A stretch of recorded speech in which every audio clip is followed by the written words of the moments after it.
Hi, everybody. This is Conn Carroll for This Week in Blog. We have a special guest this week, Matt Stoller of Open Left, sitting in for Bill Scher, who's on vacation in beautiful, beautiful Vancouver, Canada. Matt is very excited to talk about energy today, so I'll turn it over to him to introduce our first topic. Thanks, Conn. I'm Matt Stoller. I write for the blog Open Left. And I guess I'm just curious about, I want to hear from Conn what the Republican or conservative strategy on energy prices are, or what the strategy is politically, but also policy-wise. And I'm just kind of curious because I'm trying to figure out how to deal with the energy crisis, both from a political and a policy perspective. So that's kind of what I'm interested in. Sure. Well, yeah, I'm surprised you asked that because you had a great summary of what we're trying to do and why on your blog. I'll quote Matt Stoller. I spent Netroots Nation obsessed with gas prices, chatting with various operatives and politicians about polling on the subject. The best framing came from Van Jones, who said that we can drill and burn our way out of this problem. We can't drill our way. We can't drill over this problem. The public is there with us. They don't believe that gas prices are coming down, even if we open up everything to oil company leases. Yet the public, even liberals, supports drilling anyway for three reasons. One, calling for drilling looks like leadership. Someone is doing something finally. Two, calling for drilling is understandable. Put drill in ground, oil comes out. And three, calling for drilling has an enemy, the environmentalists. So it looks like you kind of understand what our political tack is going to be here. So you would agree with that, and that's the right analysis. Well, I don't agree that it will not bring down gas prices. I think it definitely has the possibility to bring down gas prices. But the other stuff, it looks like leadership, right? I mean, it's a salient issue. I go back home and I visit my in-laws. And they don't follow politics a lot. They not really partisan Democrats or Republicans. But lately, when I go up there, they sure the hell want to know who is going to bring down gas prices, and energy prices. So it's an issue people care about. And the drilling argument is, like you said, it's about doing something. It's easily understandable, and it has a ready-made enemy. So So you're already for it and has all that things going for it. So I think you kind of understand where we're going with this. Right. What I don't understand is what happens after drilling. Let's say you guys win the fight, and then forget about the election for a second. Let's say everything gets opened up to drilling. What happens? And forget about the political question. Oh, you mean just like what physically happens? Yeah. Let me read you something. This is from the Bush Department of Energy in 2005. It's about something called peak oil. Are you familiar with peak oil theory? I am familiar with the theory of peak oil, yes. So the Department of Energy in 2005... Is it the Energy Information Administration or some other part of the Department of Energy? Energy? I actually don't know. Okay. The world has never faced a problem like this without massive mitigation more than a decade before the fact. The problem will be pervasive and will not be temporary. Previous energy transitions, wood to coal and coal to oil, were gradual and evolutionary. Oil peaking will be abrupt and revolutionary. What the Department of Energy is talking about is the way that oil drilling happens basically creates a scenario where the amount of oil we get drops off pretty dramatically. First it plateaus, then it drops off dramatically. And so you see tremendous volatility in oil prices and tremendous volatility in the financial markets. You see also oil going up and down. You see, huge economic dislocations, depression, that kind of thing. Now, peak oil theory is, it's fairly well established. We're going to hit maximum production at some point. We might have already hit it. It might happen in 5-10 years. It might happen in 20 years. But we know, even though the oil companies are saying that it's going to happen. So what do you do after the drilling? What's the strategy from your side? Well, first of all, I don't think that peak oil is that well established. There are lots of people don't believe it is going to happen anytime soon. And there's just so much more we haven't explored.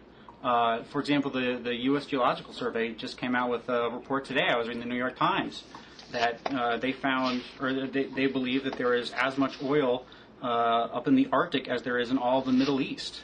So there's so much more undiscovered oil that we have not gone after yet, and the technology is getting better all the time, that we believe it's quite premature to talk about peak oil. So you just don't think it's true? We do not think it's true, no. We do not think we are in the time of peak oil. Okay. So Okay. what about? I mean, there are a bunch of leaders of your party who do think it's true. I don't know about a bunch. If you could you name some? Yeah. Actually, Ryan Grimm in the Politico just did a story today on Roscoe Bartlett, he's sort of made it his sort of crusade, and then Pete Hoekstra, I don't know if that's how you pronounce his name. Michigan, yeah. Says it as well. It's fairly well established that it's going to happen. I mean, it's not a surprise. It's in the Financial Times. You know, Chevron is talking about. I mean, they have ads which say, you know, we used the first trillion barrels of oil. Took 100 years to use the first trillion barrels of oil. We'll use the next trillion barrels in 40 or 30 or something like that, indicating that it was half a supply the first 100 years, the next half a supply in the next 40. So everyone knows we're moving off of oil. It's just not a question. I'm wondering what the strategy is. No one in the conservative movement thinks we're not eventually going to have to move off oil. We eventually moved off whale oil. We eventually moved off other energy sources in the past. The conservatives just believe that the market should dictate it, not government mandates or subsidies. So then we should develop all the energy that we currently have, that we can currently get our hands on. But there are $16 billion of depletion allowance tax credits for oil companies right now. Those are subsidies or tax credits in the market. So would you be? I mean, the Republicans and all the conservatives voted to keep those subsidies for oil companies. I don't understand. If you're for the free market, that was part of a larger tax bill for manufacturers that oil companies got folded into, and there's been movement to not count them as manufacturers, so they don't get that same tax. So you're saying that Republicans are against the oil depletion allowance, even though they voted for it every single time they were given the opportunity to? No, I'm not. I'm not saying they're for it. Obviously, I mean, there's definitely splits within conservatives about strategy on taxes. They're definitely always for lower taxes on corporations. I can definitely tell you that, which is what you're talking about now. And we're always for. No, I'm talking about specific subsidies to oil companies to drill domestically. $16 billion. Yeah, but those taxes that you're talked about were not enacted as a specifically targeted benefit to the oil companies. They were enacted as part of a larger depreciation tax package for manufacturers for which oil company qualified as. So you're saying, is the GOP for lower corporate taxes? Yes. Do some members of the GOP say that want more simplified tax reform? And so would vote against these things out of principle? Yes. Others say take any type of lower taxes when you can get them at any time. And there's definitely disagreement about that, even within my friends here at Heritage. That just isn't true. I mean, it's just I'm sorry? It just isn't true. Robert Bryce, in his book Cronies, Oil, the Bushes, and the Rise of Texas, numerous studies show that the oilmen were getting a tax break that was unprecedented in American business. While other businessmen had to pay taxes on their income regardless of what they sold, the oilmen got special treatment. It just isn't true that this is going to other businesses. The oil depletion allowance is a subsidy for oil companies, for people that are drilling for oil. It is not a manufacturer's subsidy. Well, the one that the Democrats were trying to overturn recently was. You'd have to let Reich tell me exactly which tax break he was talking about. Look, I mean, I'm not gonna sit here and go over. I don't know. Look, you can get up there and you can talk about how Republicans don't believe in subsidies for oil companies while defending subsidies for oil companies and expressed confusion. But I'm trying to honestly figure out what to do, and you're just denying that there's any kind of problem that the oil companies themselves have acknowledged, and denying that Republicans are offering subsidies to oil companies to drill for oil. It's crazy. I mean, I don't know how you're supposed to have a conversation when you're not acknowledging basic facts. Well, I think you're not exceeding what I am acknowledging. I'm not saying that our energy market is perfect in any way. It has tons of terrible regulations that prevent us from pursuing a wide variety of energy sources. I had an article, a post on our blog today called "The World is Powering Up While America Powers Down," and Instapundit linked to it, and Michelle Malkin linked to it, and a bunch of other sites linked to it. But basically, it cataloged all the development that the rest of the world is doing on energy, and I'll just read some of the examples. Brazil just found a huge offshore oil well, and despite the fact that they have tons of ethanol and they have beautiful beaches just like California and Florida, they are moving to develop their oil resources, unlike us. On coal, Germany is building 27 coal-fired power plants by 2020. Italy plans to increase its coal reliance from 14 to 33%. So you don't see. Are you a global? Do you believe in? Do you think that global warming is happening? Yes, global warming is definitely happening. And you think it's man-made or man contributed? I think man definitely has a role in it. So then, is coal the right strategy? Coal's necessary. Let me just go on this. These are all, mind you, Kyoto signatories. In all of Europe, 40 new major coal power plants are set to be built within the next 5 years. And of course, that's totally forgetting China and India. But China's building a coal power plant every week. But the question really is, if global warming is going to destroy our civilization, if we don't stop it. See, that's what you didn't get me to agree to, is I don't believe global warming is going to destroy our civilization. Okay. So tell me about your view of global warming. You think it's just going to make the summers a little more nicer and the winters a little more balmy? Is that what it is? You didn't notice the once in 500 year Iowa floods that just sort of didn't ring a bell? Once in 500 year what? Iowa floods. You didn't sort of notice that the middle of the country was drowning? Well, I had cousins in Missouri who also got flooded out in 1990? So it's not quite a once in a 500 year flood. But I also read lots of articles talking about how the farmland in Iowa that was devoted to the land and it was devoted to farmland in the valley plays a lot bigger role because the land's not seeping up the water that it used to. So Chris Mooney talks about how Al Gore is way overstating the effect that, the evidence that is simply not there between hurricanes and global warming. So the science is not there to prove the. But that's because science can never prove. Weather's a complex system. You can never prove that. You're right. Weather is a very complex system. You can never prove that specific incidents are connected to climate change, but the models are predicting more extreme weather, more droughts, more flooding, more things like what we saw in Iowa, more conditions for things like the California wildfires, which, while they're a natural phenomenon, were much larger than they were earlier in the century. I mean, you're seeing the kinds of extreme weather that the models have been predicting. Why you can't connect any one of them to climate change because we can't, run a control Earth. You can't set one Earth and fill it up with carbon dioxide and have another Earth and not, fill it with carbon dioxide. You only have one Earth. But, we don't have the luxury of kind of denying the evidence in our face that the models are predicting more extreme weather. If more extreme weather is happening. I mean, it seems like that's, How many of these models predicted that? How many of these models in 1998 predicted that the temperature would be lower today than it was in 1998? again, while there's a complex system, you can't. I mean, six Exactly. out of seven, I'm six glad we out of agree on seven of the last years have been the hottest on record.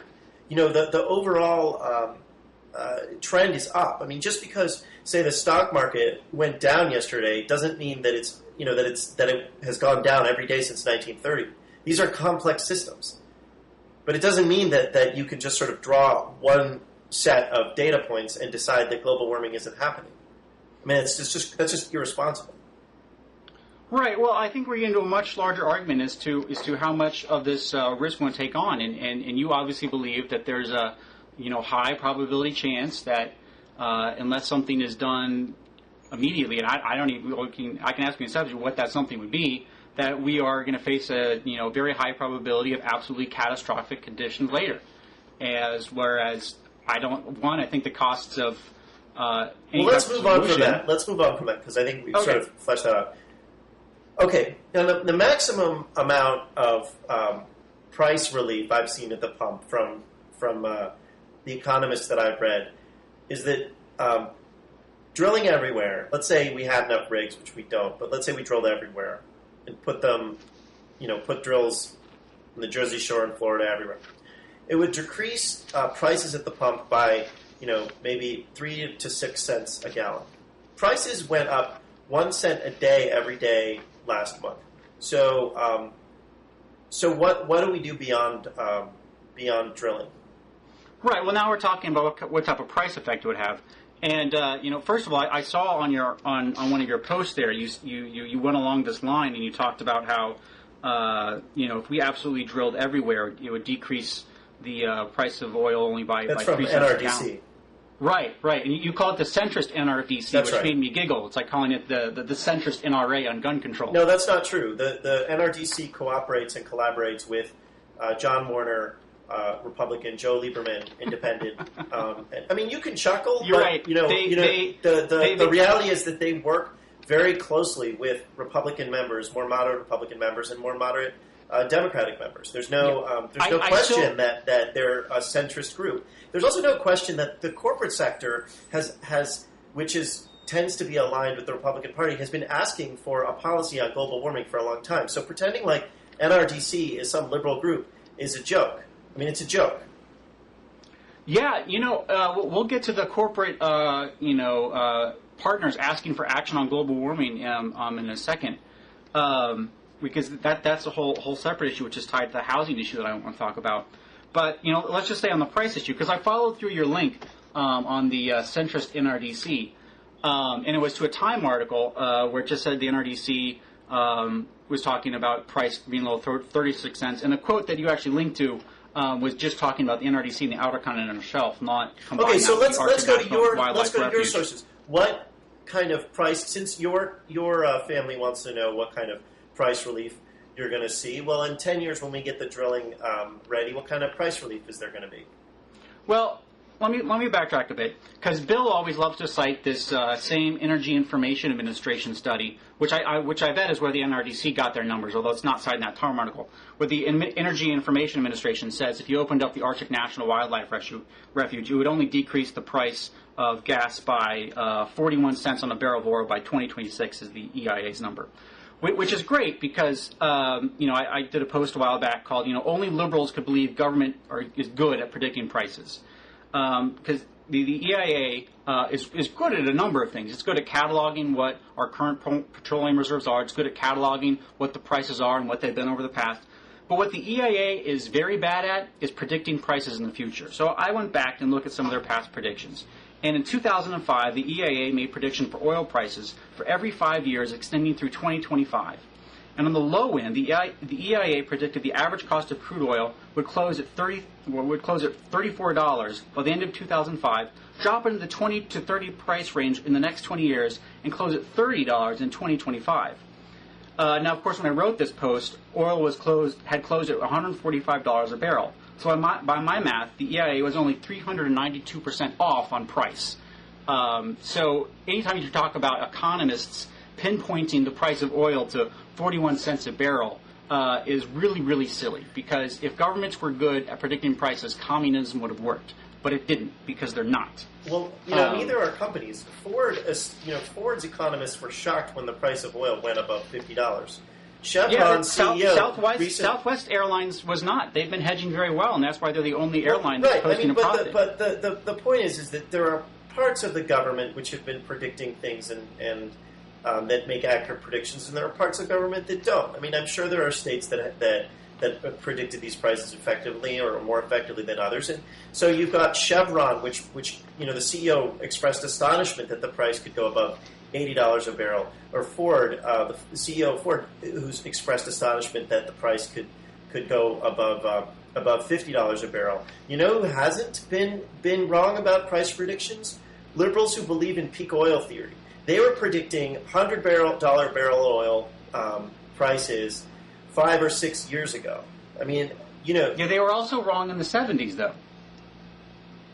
They thought we had hit peak oil in the 70s. We did hit peak oil in the 70s, but we hit peak American oil. They didn't, but they were predicting it then, too. Well, I'm not talking about the people in the 70s who were... Well, first of all, that's not true. Okay, the people that were predicting peak oil in the 70s made the argument that America was... Jimmy Carter definitely made that argument. He was wrong, but the guy who developed the theory of peak oil said that America was going to run out of oil reserves in the 70s, early 70s, and sure enough, American oil reserves started dropping. Well, that's actually what he argued. Not that we run out of oil, but that our reserves would start dropping in the early 70s, which they did on schedule. And then he said that the world will start dropping in terms of oil reserves between 2005 and 2010.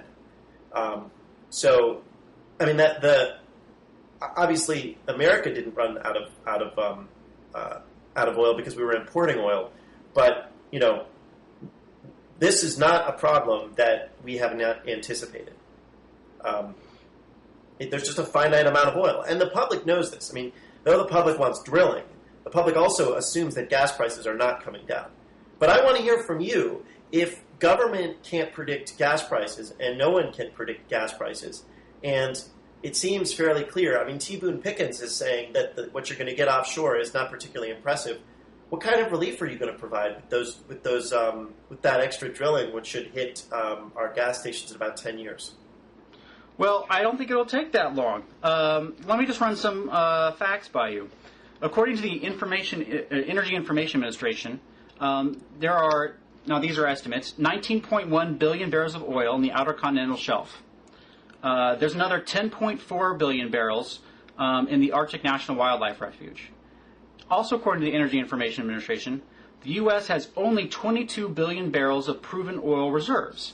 So that means that if we lifted the ban on both the Outer Continental Shelf and the Arctic National Wildlife Refuge, the United States could double, more than double, its proven oil reserves. Whoa, now, Conn, all of a sudden you're trusting government data. That's really weird.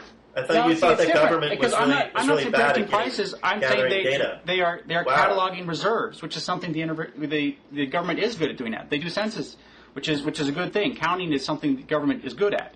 That's interesting. Predicting prices is different. And I'm not going to, predict what the price the price drop is going to be. But if we look at these what the current reserve is, that's more of a proven number. But if we look at the estimates, then these are mean estimates. How much oil does the U.S. use a year? How much oil does the U.S. use a year? I know we import 64% of our oil. Right. You know how much we use a year? Not offhand. Okay. I could do the math. So we don't have any context for, however many reserves we have. I mean, look, the problem with oil economics is simple, all right? The more people who use oil, the higher the price of oil, because there just isn't that much of it left. Now, maybe the optimists are saying 20, 30 years before we hit peak, but that they're extremely optimistic and usually paid off by the Saudis. But we are going to hit it at some point. You and I both concede that. The problem with oil economics is the more people who come online in China and India, the higher the price goes. The reason we need to switch to alternative energy is because the more people who use solar and wind, the lower the price goes, because it operates according to a technology price curve. So we should be switching over to solar and wind with whatever tools we can. Don't you agree with that? We should definitely diversify our energy portfolio as the market dictates. As the market allows. So why does it? Why don't those companies get the subsidies that oil companies do? They're already getting tons of tax subsidies. Not really. I mean, they get some tax subsidies, but not to the extent that the oil and gas companies get. Well, let me run this by you, because we're all talking about 20, 30 years ahead, and that we need to slowly switch. But there is a huge problem coming just around the corner in power. And before I was derailed, I was trying to make it with by citing all the power that the rest of the world is generating. So, while American oil consumption has grown 15% since 1973, electricity use has shot up 115%. Currently, the U.S. has 760 gigawatts of power to meet consumption. We will need 135 gigawatts of new capacity over the next decade to keep the lights on. But right now, only 57 gigawatts of power are planned. Now, what that means is that we simply are going to start experiencing massive energy price hikes and brownouts because for the past 20 years, the environmental community and the left has not allowed us to develop the resources that we need. We've already been talking about oil, the Arctic National Wildlife, Outer Continental Shelf. The left has completely shut down coal plants. The Los Angeles Times had a great story this year about how Environmental Coalition, including the Central Natural Resources Defense Council, the Environmental Defense Fund, the Environmental Integrity Project, had partnered with a bunch of lawyers to create this nationwide network to shut down every single coal power plant that was trying to be built. They would use local zoning laws, state zoning laws, federal laws, whatever legal nook they could get into. They were shutting down coal construction, and they have claimed 65 power plants that they've shut down over the last 3 years. And compare that to, on the opposite scale, the 40 new power plants, coal power plants, that Europe is bringing online. And we're not even touched nuclear yet. Have you? Do you live? Let me ask you this: do you live near a coal plant? I think there is one over there. Isn't the one down by on the path there near Alexandria that Dominion runs? I don't know. I'm asking you. I mean, I know that people who live near coal plants have, their children get disproportionately high cases of asthma. There's a lot of poisons and toxins in the atmosphere. It's just literally leveling Appalachia. It's also, the price of coal is also, skyrocketing, just like the price of oil and gas. So it is actually subject to the same resource constraints. But I want to actually ask you a different question. I saw a report from the National Security Network that the invasion of Iraq has added $2 a gallon to the price of gas. And, while no one really understands... You're saying half of the price of gas increase is due to Iraq? Yeah.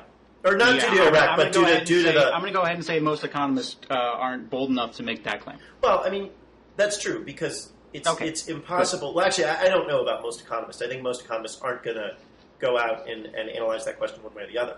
But what I will say is that if the problem is infrastructure spending, Joseph Stiglitz, Nobel Prize winner, says that the cost of the war in Iraq is going to reach around $3 trillion. It's a lot of money that we're not spending. Actually, that's not true, because he also says that it's going to cost $5 trillion. So his estimates, depending on when you talk to him, well, look, I mean, if you want to go after, okay, so maybe it's $5 trillion, right? Whichever one, $3 or $5 trillion. It's a lot of money. It's just trillions. Let's just make it up. You know what, Conn? The fact that a Nobel Prize winner is actually came out with a book called The $3 Trillion War. And, frankly, we don't know how long we're going to be in Iraq, so there are reasons to not actually know the full extent of the cost. But the fact that you're not even willing to deal with the problem and you're just casting aspersions on an economist who won the Nobel Prize, it's kind of crazy. I mean, it's just so intellectually dishonest of you. I just enjoy it when people from the left cite to authority and keep saying Nobel Prize winner as if that one cite to authority is supposed to make me quiver at my knees. This is not a difficult concept, all right? We are spending a lot of money in Iraq. We have destabilized the Middle East, which is the first, second, and third largest oil reserves in the planet. Iran, Iraq, Saudi Arabia. No. Saudi Arabia, Iran, and Iraq have the 1, 2, and third proven largest reserves of oil in the world.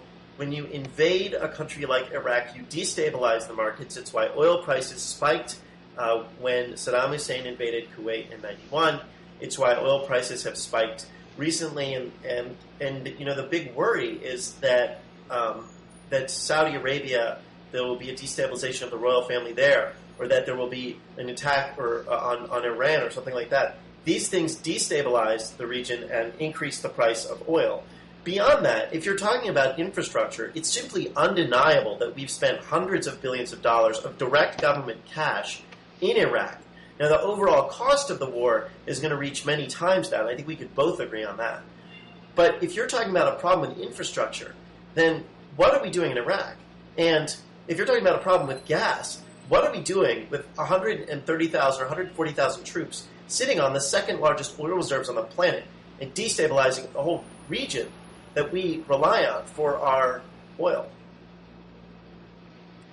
Wow, lots of stuff there. I don't have all my posts debunking Joseph Stiglitz in front of me, but I will include just 2 or 3 of them on the side. No, let's not focus on they Stiglitz. We can both agree that the war in Iraq has cost a lot of money, right? Right. Okay. That's true. So then forget about Joseph Stiglitz for a second. Okay. My questions are, what are we doing in Iraq using hundreds and hundreds of billions of dollars of direct cash outlays that we could have spent on infrastructure, including the power problems that you're talking about, but also other problems that contribute to our energy crisis?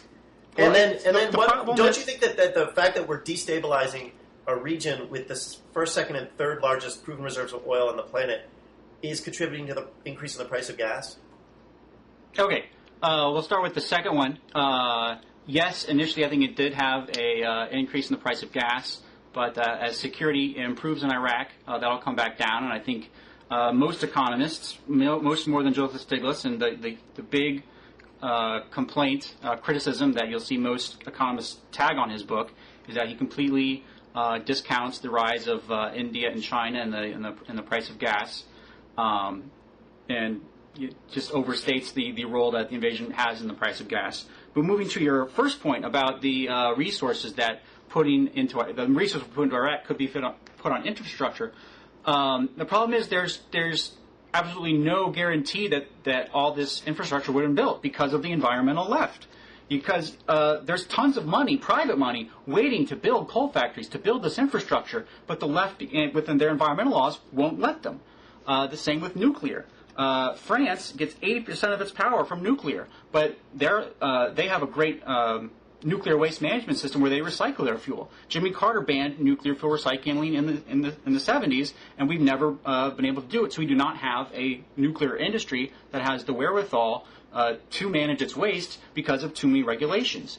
The environmental left has created way too many regulations for us to allow ourselves to diversify our energy as the rest of the world is doing. You've asked me a lot of questions. Let me ask you one. How much power does wind and solar currently provide for the United States? Marginal amount. Like very, very little. Right.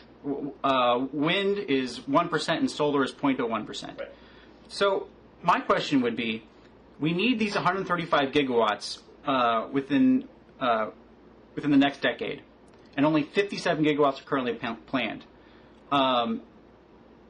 Do you really think that solar and wind are going to be enough to meet that gap? Yeah, I do. I mean, the fact that hang on a second. Let me explain. That's the bet. Can I explain? Hang on a second. Yeah, go ahead.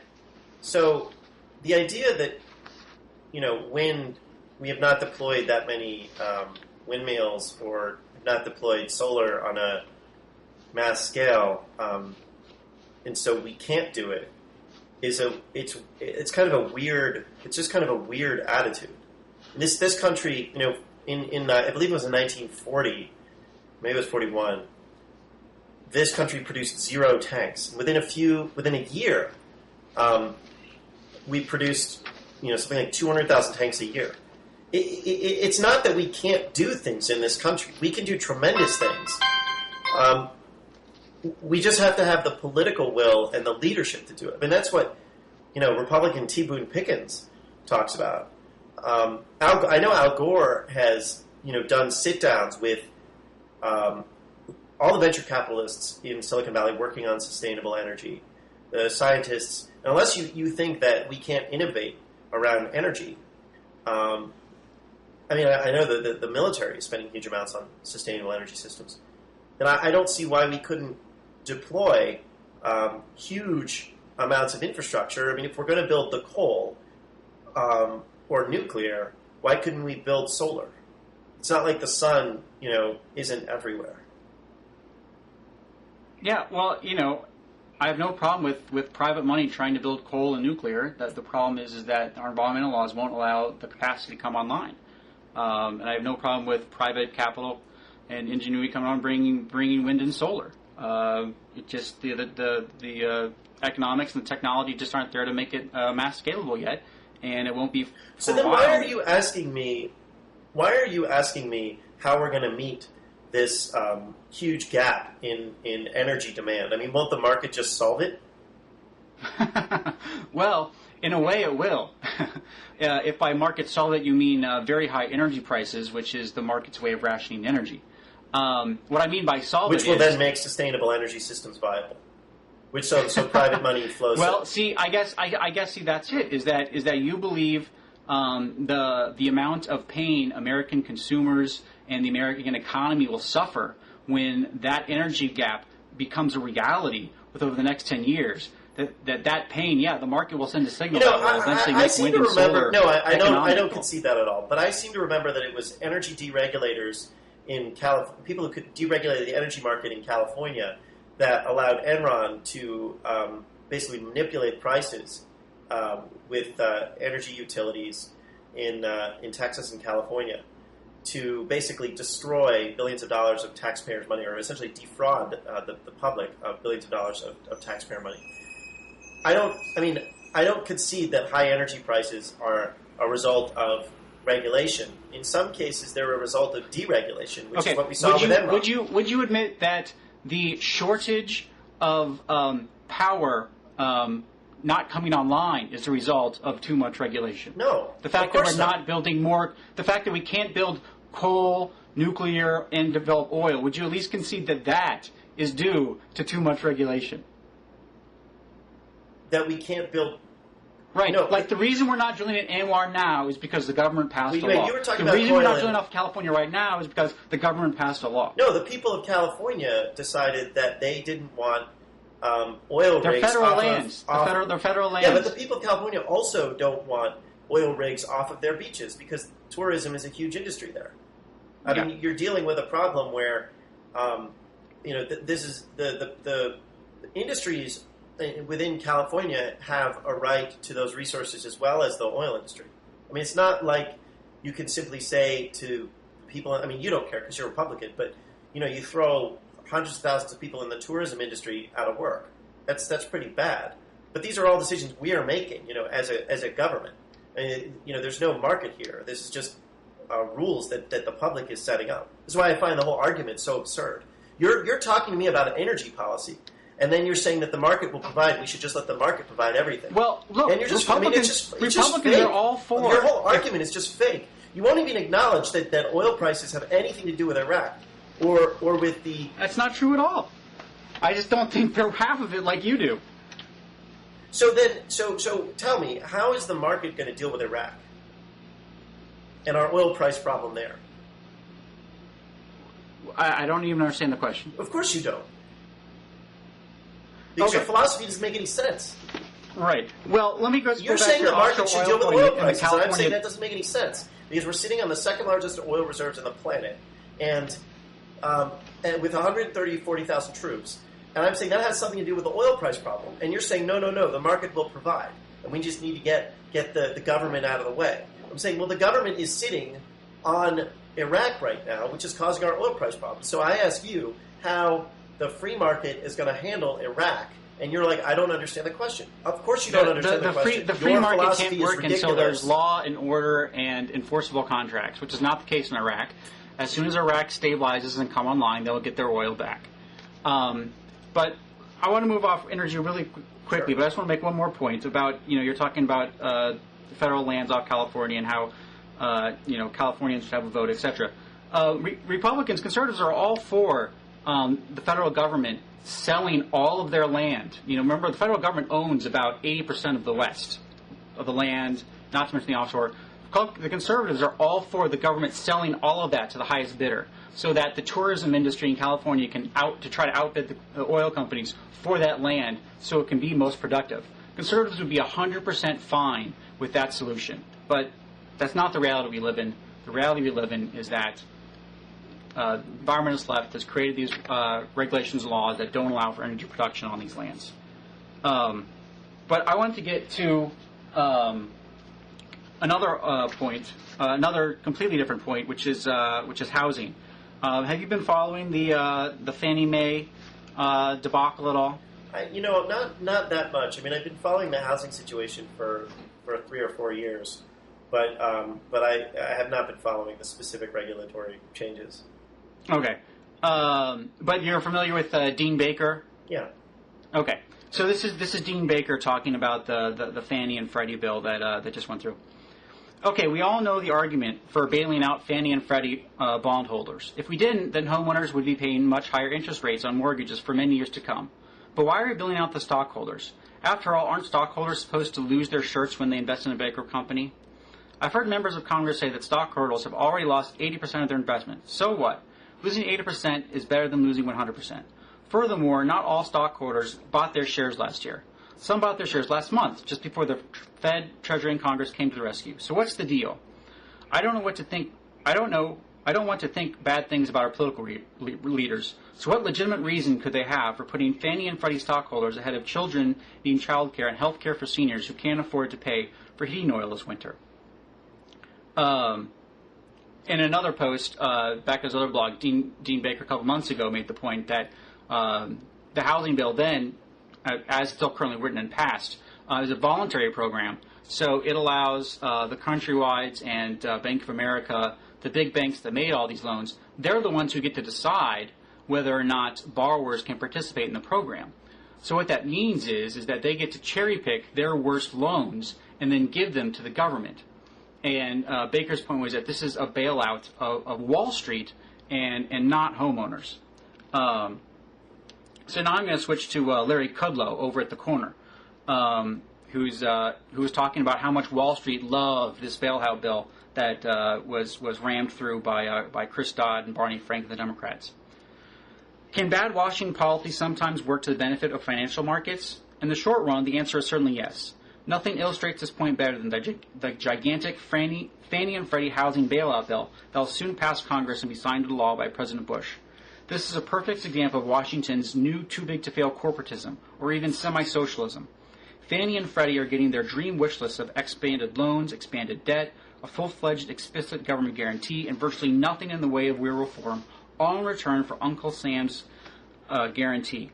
The only remote possibility for future government-sponsored entity reform, of political lobbying, huge compensations, and downsized internal portfolio, or even future privatization moves rest solely on the new regulatory powers embedded in the bill. But the chances of a strongman regulator actually succeeding in changing these government housing banks are slim to none in my view. Democrats running the House and Senate banking committees will never permit it. The GSE political pressures are too long, and no reforms were codified in the actual bill. So basically what you had with this Fannie and Freddie bailout is Fannie and Freddie. Fannie was existed since the New Deal.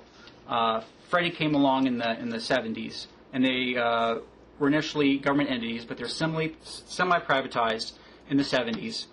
And basically ever since then, they built this lobbying empire, mostly supported by Democrats and Democratic administrations, in order to use their implicit government guarantee to, socialize risk but privatize gains. And, of course, one of the big players in this was the man Barack Obama tapped to be his vice presidential selection guy before he quickly threw him under the bus, Jim Johnson, who personally worked with Countrywide CEO Angela Mazzillo in order to set up a system so that Countrywide could better get their mortgages bought by Fannie Mae. And so, you talk about how terrible the Republicans are all the time, and how they're captured by corporations. But except for Dean Baker raising this 5 months ago, and then his other post today, I just don't understand why this issue. This is an issue that is so core to the economy, housing. This is an issue about people being thrown out on their butts because they can't throw their mortgage. And why isn't the left online up in arms about the crony capitalism that is going on, allowing Democrats to let Fannie and Freddie Mac get so rich? Well, I mean, Atrios has been blogging about this for years, and I actually agreed with Dean Baker. So I don't actually agree with you that not to speak for the online left, but it seems like there's been plenty of discussion around it. Atrios has been talking about the housing crisis, but he has he has not been talking about the key role the government played in it. He has absolutely he's been talking about that. He's been talking about the about failures the government of role in it? Absolutely, the failures of regulators. Absolutely. I mean, there's the failure of regulators, and then there's the enabling of capitalism. Yeah, and the bailout of the banks, et cetera, et cetera. Well, okay. Well, I don't think that critique has quite been made on the left. I'm just saying that one of the most popular bloggers on the left has been making that critique for quite a while. He actually linked to the Dean Baker post that you talked about and said, I think that shareholders... I mean, Paul Krugman's been having this debate too, so has Matt Iglesias. There's been a debate about whether shareholders should eat 100% losses or 80% losses. I mean, I don't really know because I'm not a housing economist, but there's been plenty of discussion around it. But if you want to agree on something... I actually do agree with you that the Democrats are about a third owned by Wall Street corporate interests. So, it really does cause problems when we're trying to craft legislation to actually deal with homeowners. I mean, I think a lot of those guys on Wall Street should be, some of them should be probably in jail and that are not. And a lot of them should be, they made tens, hundreds of millions of dollars that they shouldn't have. It's a huge problem. Right, I would just say that the left is a little more trusting of government than you make them sound. Here's Paul Krugman on his blog. This is not in his column, but it was written on the same day of his column talking about the Freddie and Fannie situation. What you need to know here is that the right, the Wall Street Journal editorial page, Heritage Foundation, etc., hates Fannie and Freddie. Why? Because they don't want quasi-public entities competing with Angela Mazzillo, who's the CEO of Countrywide. Yeah. And so I responded that it's true, we do hate Fannie and Freddie. And then I linked to our decades of research opposition warning about the risk that Fannie and Freddie pose to the housing market system. But then I go on. But not for the reason that Krugman conjures up. We're not afraid of Fannie competing with the likes of Countrywide Financial CEO Angela Mazzillo. If only that were the case. The problem is that Fannie was Countrywide's number one enabler. In case Krugman wasn't aware, Fannie was the biggest buyer of Countrywide loans. When he was CEO of Fannie, former Barack Obama campaign advisor Jim Johnson worked personally with Mazzillo to streamline the two companies' business relationship. Mazzillo told Dow Jones he was, quote, working very closely with Jim Johnson of Fannie Mae to come up with a rational method of making the process more efficient by the use of credit scoring. So, to tie this back to your discussion of NRDC working closely with the Chamber of Commerce and that making them centrist, that is when I think you and I, people who are very scared of government working with big business to screw the little guy, should have alarm bells going off in our head like nobody's business. Because if the Chamber of Commerce gets endowed with the NRDC, it's because big business has realized that their best strategy is to use government to manipulate a market in a way that benefits them. And so what they want out of the NRDC and the left is some clear rules to give them cover on global warming issues, so that they then can have some stability and go on and make plans, etc. Then you have other countries like General Electric who are heavily invested in more environmentally friendly industries, who are also a huge supporter and funder of the campaign for climate change. So, I think both on the right and left, I think we should be very worried when the Bank of Americas get together with Chris Dodd and the NRDCs get together with the Chamber of Commerce's to ally on legislation that is supposed to help the rest of us. Seems like a good warning. Okay. Well, we're at the 50 mark. I think we should sign off for the week. All right. Thanks a lot, man. Thanks for inviting me.